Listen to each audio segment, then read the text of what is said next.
Saya juga memiliki pengalaman jadi konsultan di lembaga kementerian, yaitu Kementerian Kesehatan. Dan di tingkat global, saya pernah menjadi konsultan di WHO Indonesia, di UNAIDS, dan di UNFPA, yang mana lembaga-lembaga ini memang memberikan technical assistance atau bantuan kepada pemerintah Indonesia dalam bidang kesehatan.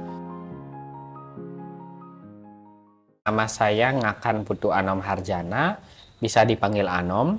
Jadi saya adalah alumni Kesehatan Masyarakat untuk S1-nya tahun 2014 hingga 2018 dan S2-nya itu tahun 2020 hingga 2021. Jadi untuk S2 saya mengambil peminatan kesehatan reproduksi dan kependudukan.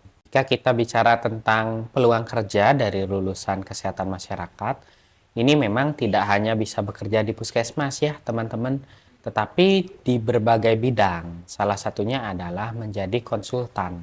Konsultan ini adalah tim ahli yang posisinya memberikan rekomendasi terkait dengan apapun perencanaan kesehatan. Itu bisa dari bagaimana penyusunan program kesehatan yang efektif, termasuk juga bagaimana riset di bidang kesehatan. Saya memiliki pengalaman bekerja menjadi konsultan, tidak hanya dengan teman-teman di penyedia layanan kesehatan, seperti konsultan di rumah sakit untuk survei-survei. Saya juga pengalaman jadi konsultan di dinas kesehatan, dalam pengembangan sistem, dalam penelitian.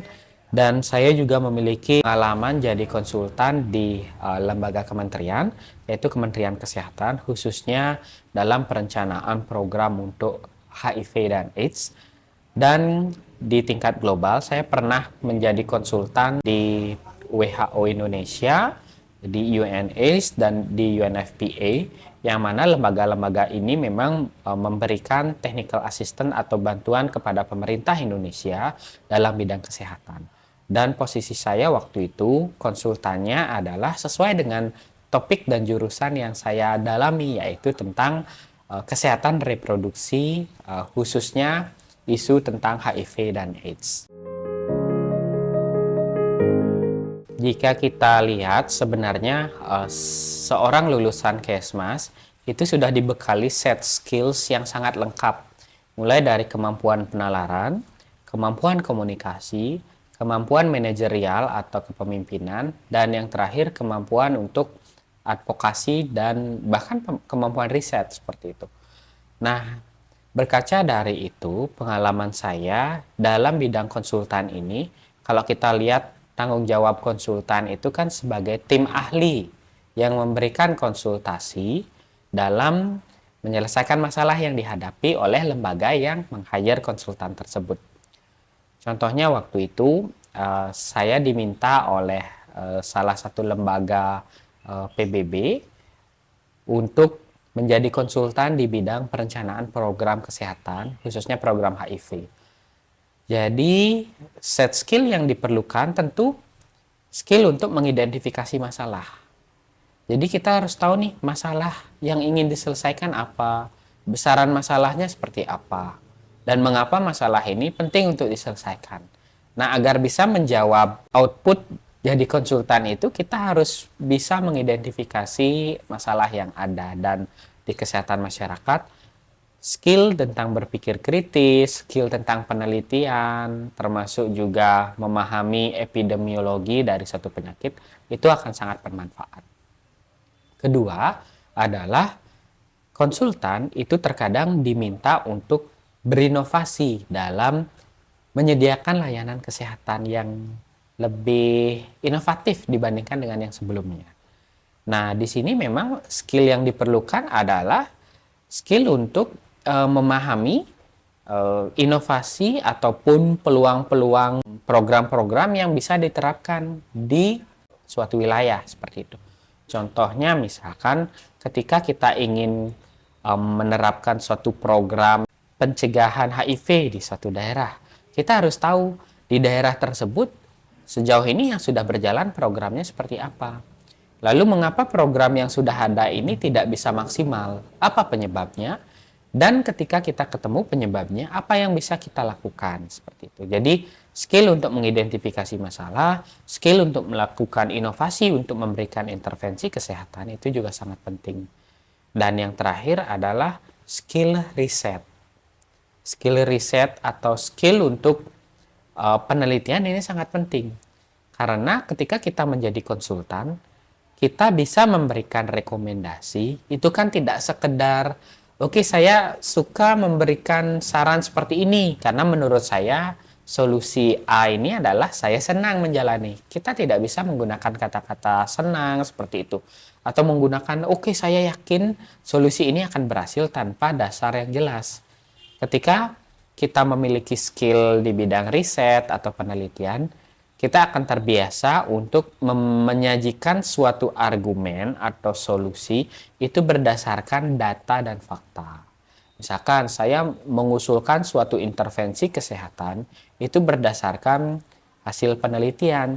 Jadi dari sisi peluang keberhasilan ini akan bagus karena sudah pernah diuji pada setting penelitian seperti itu. Pengalaman saya kalau dari sisi seberapa banyak seperti itu, kebetulan memang pekerjaan konsultan ini masih belum banyak dilirik.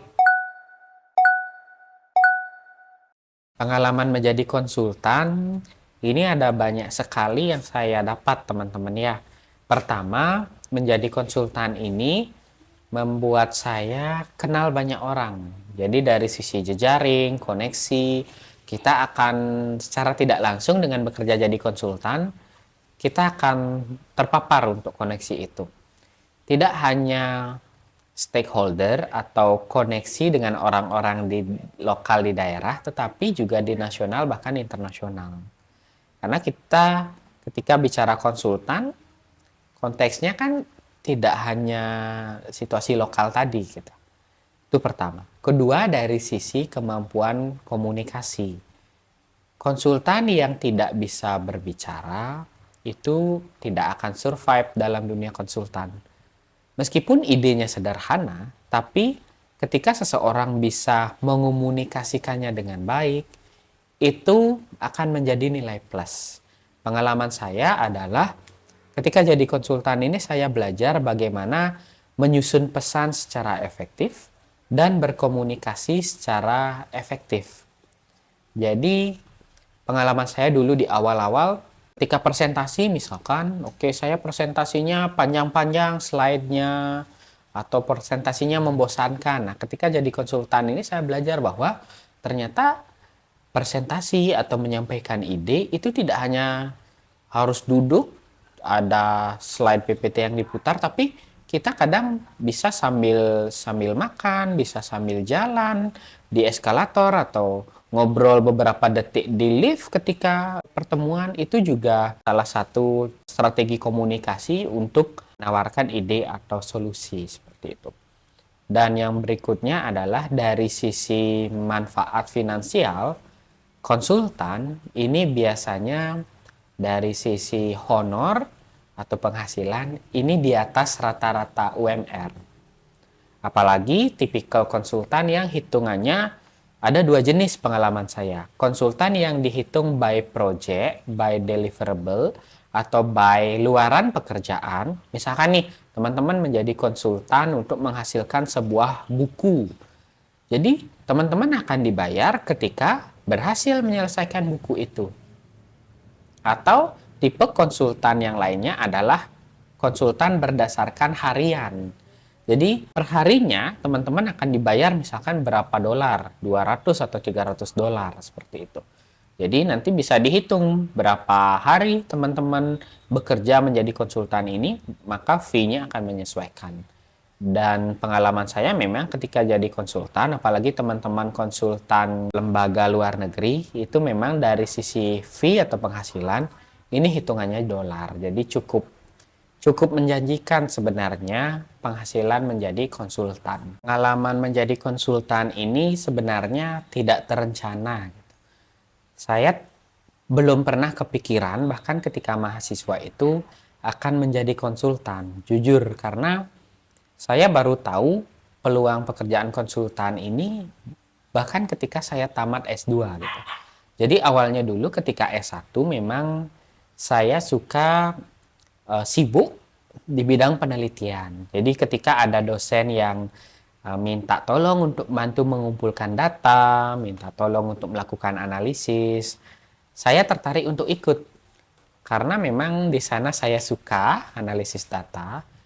Selain itu juga ya hitung-hitung untuk nambah penghasilan pas jadi mahasiswa gitu ya, nambah uang saku gitu.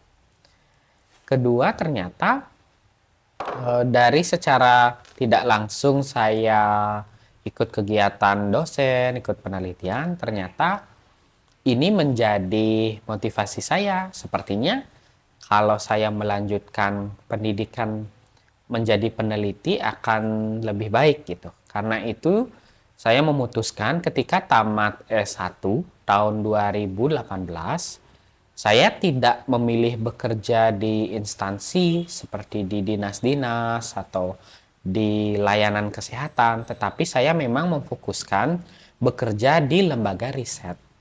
Kebetulan di kampus saya ada lembaga riset dan waktu itu ada bukaan, ada tawaran dan kebetulan yang menawarkan adalah dosen saya sendiri yang waktu S1 saya memang sudah terlibat langsung di dalamnya. Dan selama 2 tahun itu bergabung menjadi staf peneliti di lembaga riset ini, ternyata ada banyak pengalaman yang saya dapatkan. Jadi ternyata pekerjaan penelitian itu bisa juga jadi konsultan. Nah, inilah yang menjadi titik awal saya mengenal bahwa peneliti itu juga bisa jadi konsultan. Dan dari sana, setelah saya pelajari bagaimana sih caranya seseorang biar jadi konsultan seperti itu. Memang kalau standarnya sekarang, seseorang dilihat sebagai calon konsultan itu memang dari pendidikan dulu gitu. Minimal dia pendidikannya master atau S2. Karena itu saya terdorong, oke, saya harus lanjut S2 gitu. Makanya setelah 2 tahun bekerja menjadi staf peneliti, saya memutuskan lanjut untuk S2. Kebetulan saya dapat beasiswa di Thailand, mengambil jurusan kesehatan reproduksi yang memang menjadi topik yang dari dulu saya suka. Dan setelah setahun pendidikan di sana, saya mencoba melamar konsultan pertama kali. Dan itu pun ketika melamar, saya tidak tahu prosedurnya seperti apa, konsultan ini bakal seperti apa tipe seleksinya. Saya tidak pernah terbayang seperti itu. Dan syukurnya waktu itu ada kesempatan saya untuk ikut sesi wawancara. Jadi mungkin itu keberuntungan buat saya karena pertama kali lamar konsultan dan lolos wawancara. Nah, di sana ternyata saya belajar banyak hal. Konsultan itu memang secara prinsip kita bisa memberikan, ibaratnya konsultan ini harus tahu lebih banyak dibanding dengan orang-orang yang memerlukan jasa konsultan tersebut. Artinya kita harus bisa berpikir 5 tahun atau bahkan 10 tahun lebih maju dari orang yang biasanya. Jadi itu tuntutan seorang konsultan. Nah, kebetulan waktu itu saya ditawarkan oleh NGO nasional untuk menjadi konsultan. Waktu itu tawaran pekerjaan konsultan pertama saya adalah membuat modul. Jadi modul untuk pelatihan, dan kebetulan waktu itu saya ada riwayat untuk pernah memberikan pelatihan kepada beberapa kelompok seperti itu. Dan itu menjadi modal saya untuk menjadi konsultan ini, dan kebetulan waktu itu lolos. Setelah lolos konsultan pertama, dari sana saya belajar lagi. Oh, ternyata konsultan ini harus punya skill kritis, harus punya kemampuan public speaking, kemampuan menulis, kemampuan komunikasi. Jadi semua saya pelajari. Termasuk juga beberapa senior saya di kampus, dari dosen-dosen, itu juga saya belajar bagaimana caranya menjadi konsultan. Dan ada peluang bukaan konsultan yang lain, saya apply lagi, lalu saya coba, ada yang lolos, ada yang tidak lolos. Akhirnya memang dari sana saya belajar, hingga akhirnya saya punya track record, pernah menjadi konsultan di beberapa NGO nasional, dan dari sana level saya meningkat. Jadi tawaran konsultan yang datang ke saya tidak hanya dari NGO nasional, tetapi juga dari lembaga pemerintah, bahkan juga dari beberapa lembaga internasional, seperti misalkan lembaga PBB. Dan dari sana pengalaman saya bahwa proses menjadi konsultan ini sebenarnya bisa dilakukan oleh siapa saja. Hanya saja memang tantangannya cukup berat. Cukup berat itu dalam artian kita harus fleksibel bekerjanya. Apalagi ketika teman-teman konsultan lembaga internasional, ketika teman-teman harus bekerja di kita di Indonesia sudah malam, sedangkan di misalkan di luar negeri itu mereka baru mulai bekerja. Jadi kita harus bisa mengatur waktu untuk itu. Nah, itulah yang menjadi pengalaman berharga untuk saya dari awalnya hanya terjun menjadi staf peneliti, lanjut S2 dan sekarang sudah menjadi konsultan dari lembaga PBB. Kalau jadi konsultan itu berapa sih gajinya gitu ya. Nah, disclaimer ya teman-teman, untuk konsultan ini sebenarnya tergantung seberapa berat sih pekerjaannya, itu yang pertama. Kedua, seberapa besar sih tanggung jawabnya. Ketiga, siapa sih yang meng-hire jadi konsultan, seperti itu. Nah, pengalaman saya untuk yang konsultan internasional, kalau yang konsultan lokal mungkin teman-teman nanti bisa cek gitu ya, karena masing-masing lembaga pasti akan berbeda. Yang jelas yang bisa saya pastikan fee-nya pasti di atas UMR seperti itu, atau bahkan 3 kali lipat dari UMR bahkan seperti itu. Nah, khusus untuk lembaga internasional yang sering banyak teman-teman menanyakan ke saya, mungkin saya bisa kasih range. Jadi konsultan yang junior yang baru pertama itu memang range-nya dari sekitar $150 per hari. Jadi hitungannya per hari dolar Amerika gitu. Dan ya mulainya ya dari $150 itu gitu. Dan pengalaman saya, makin lama teman-teman menjadi konsultan, makin banyak track record teman-teman jadi konsultan, termasuk juga makin tinggi tingkat pendidikan yang teman-teman miliki, misalkan jenjang master atau jenjang doktoral, itu fee-nya atau honor konsultannya itu akan makin meningkat. Jadi ada kelas-kelas konsultan, konsultan junior, lalu konsultan ahli, bahkan expert. Nah, itu masing-masing akan ada fee yang berbeda. Tapi pengalaman saya jadi konsultan itu minimal $150 untuk per hari, itu sudah ada harusnya seperti itu. Nah, bagi teman-teman yang tertarik mau jadi konsultan, jadi mungkin ada beberapa tips yang bisa saya bagi ya teman-teman ya. Pertama, teman-teman harus berani mencoba. Jadi sebelum teman-teman memutuskan diri jadi konsultan, teman-teman harus buang jauh-jauh dulu nih pikiran bahwa insecure dengan diri sendiri, insecure dengan kemampuan diri. Nah, itu sebaiknya dihilangkan. Karena ketika teman-teman masih belum confident dengan diri sendiri, itu teman-teman nggak akan percaya diri dalam tampil menjadi konsultan, tampil dalam berbicara di depan orang-orang, para pakar, tampil dalam berdebat, berdiskusi, itu akan menjadi hambatan. Jadi usul pertama adalah teman-teman harus percaya diri, berani mencoba. Kedua, teman-teman harus belajar tentang riset. Riset itu dalam artian teman-teman bisa menjelaskan sebab dan akibat terjadinya sesuatu itu atas dasar ilmiah. Ilmiah itu kaitannya dengan penelitian, bagaimana teman-teman bisa membaca data, bagaimana merangkai fakta-fakta untuk memperkuat argumen dan inovasi. Nah, karena itu teman-teman harus belajar tentang riset. Nah, karena itu mungkin metode penelitian, kapan pakai kuantitatif, kapan pakai kualitatif, kapan pakai analisis ini dan analisis itu. Nah, teman-teman harus pahami itu karena akan sangat membantu. Tips ketiga adalah teman-teman harus familiar dengan segala jenis tools dari Microsoft. PowerPoint, Excel, Word, itu 3 modal utama yang wajib dikuasai. Karena ketika teman-teman bekerja jadi konsultan, ketiga tools ini akan sangat jadi kebutuhan wajib gitu ya. Keempat, teman-teman harus bisa bahasa Inggris. Karena ketika teman-teman menjadi konsultan, meskipun konsultan lokal, Kadang referensi ataupun rujukan yang kita jadikan sumber informasi, kalau mengandalkan informasi berbahasa Indonesia saja, itu akan sangat terbatas.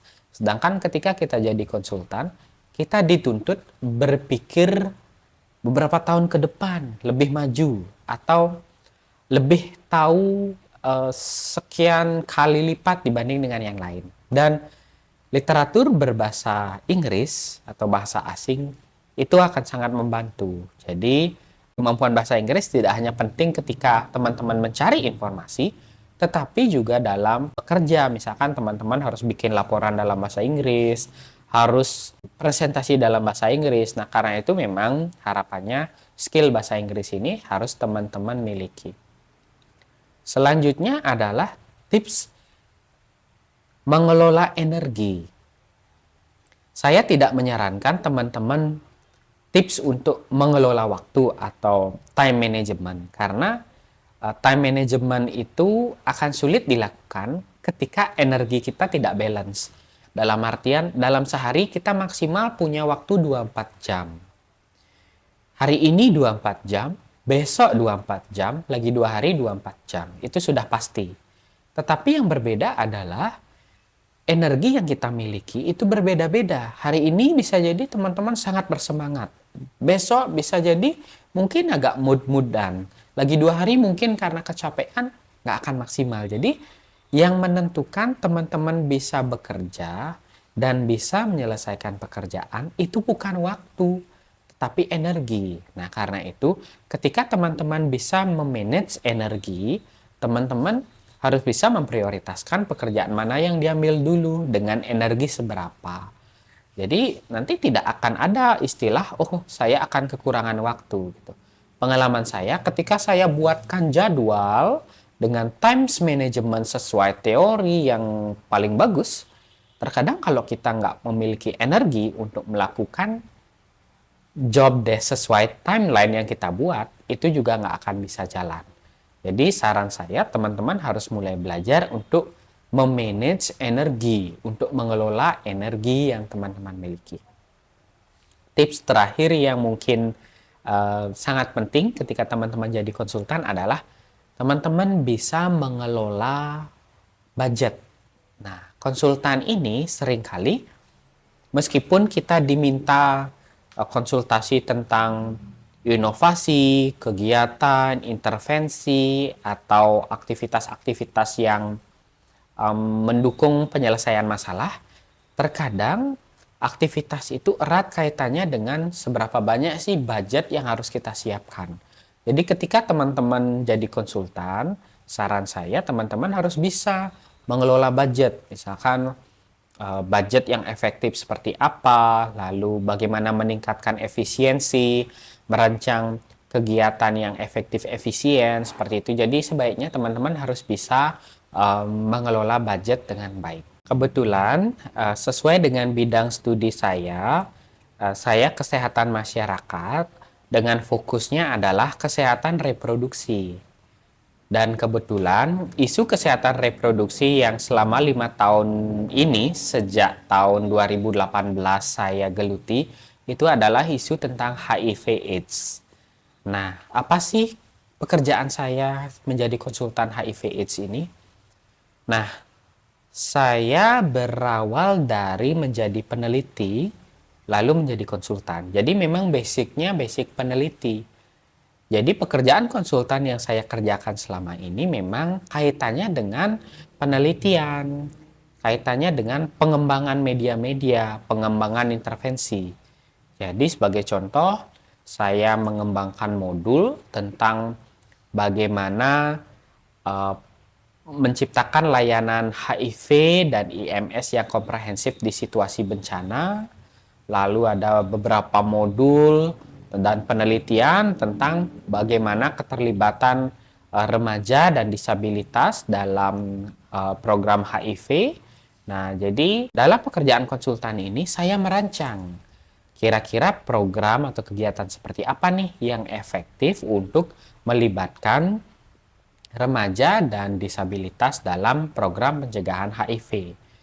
Jadi dalam pekerjaan konsultan ini, tugas saya pertama saya mencari masalah yang terjadi di isu HIV ini seperti apa.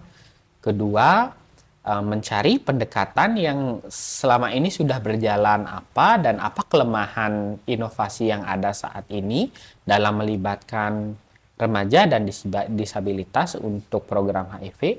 Lalu dari sana saya harus melakukan riset sederhana tentang uji coba beberapa strategi untuk melibatkan remaja dan disabilitas dalam program HIV. Dan yang terakhir adalah melakukan implementasi, evaluasi, dan monitoring dan serta pemantauan terkait dengan seberapa efektif ide atau program atau intervensi yang saya tawarkan dalam meningkatkan peran remaja dan disabilitas dalam program HIV.